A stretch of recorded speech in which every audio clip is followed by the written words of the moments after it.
ভাঙ্গারা উপজেলা খানমরিচ ইউনিয়নে মাদারবাড়িয়া অক্সফোর্ড কিন্ডার গার্ডেনে, যেখানে এই শিক্ষক শিক্ষিকা ছাত্রছাত্রী স্টুডেন্টদেরকে মেধা তৈরি করে আজকে তারা এই সাফল্যের দ্বার প্রান্তে।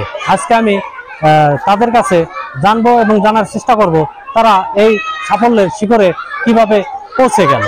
অন্যান্য পার্শ্ববর্তী স্কুলে আমাদের প্রতিষ্ঠানের যে সফলতার ধারাবাহিক অবস্থান, সেটা হচ্ছে আমরা প্রতিদিন ক্লাসের পড়া ক্লাসেই তৈরি করে দেই।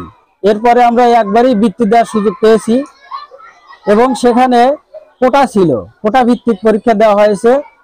তো সেখানে আমরা 3 জন ছাত্রকে বৃত্তি দেওয়ার জন্য সুযোগ পাই এবং সেই 3 জন ছাত্রের মধ্যে আমাদের 2 জন ছাত্র বৃত্তি পায়। আশা করছি এবছরও হয়তো আমাদের বেশ কয়েকজন, অন্তত 7-8টা ছেলে বৃত্তি পাবে আমরা আশা করছি। উৎসাহ দানের জন্য আমরা পুরস্কৃত করি সাপ্তাহিক, মাসিক এবং পার্বিক পরীক্ষায় তাদেরকে উৎসাহ দেওয়ার জন্য আমরা বিভিন্ন রকমের পুরস্কার ঘোষণা করি। এ কারণে দেখা যায় যে ছাত্রদের মধ্যে একটা প্রতিযোগিতার মনোভাব সৃষ্টি হয় পুরস্কারের জন্য। এভাবে দেখা যাচ্ছে যে আমরা অন্যান্য প্রতিষ্ঠানের চেয়ে অনেক এগিয়ে আছি ইনশাল্লাহ। এবং এই তাদের পাশের যে সরকারি প্রতিষ্ঠানগুলো আছে সেগুলো কিন্তু এই অক্সফোর্ড কিন্ডার গার্ডেন এর থেকে অনেক পিছিয়ে, কিন্তু সেটি কেন?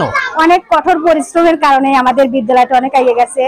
কারণ আমরা প্রত্যেক দিন যে ক্লাসে পড়াটা দেই, সেই ক্লাসের পড়াটা অল্প একটু দেই, সেটুকু ক্লাসে কমপ্লিট করি বা করার চেষ্টা করে দিই। আর প্রত্যেক মাস শেষে আমাদের পরীক্ষা থাকে, প্রত্যেক সাপ্তাহিক পরীক্ষা থাকে, যার কারণে আমাদের বাচ্চারা অনেক এগিয়ে গেছে বা উন্নতির অনেকটাই আমরা এগিয়ে আছি। আসলে পরিশ্রম করলেই সফলতায় পৌঁছানো যায়। আমরা মেধা খাটাই ওদেরকে মেধা দেওয়ার জন্য।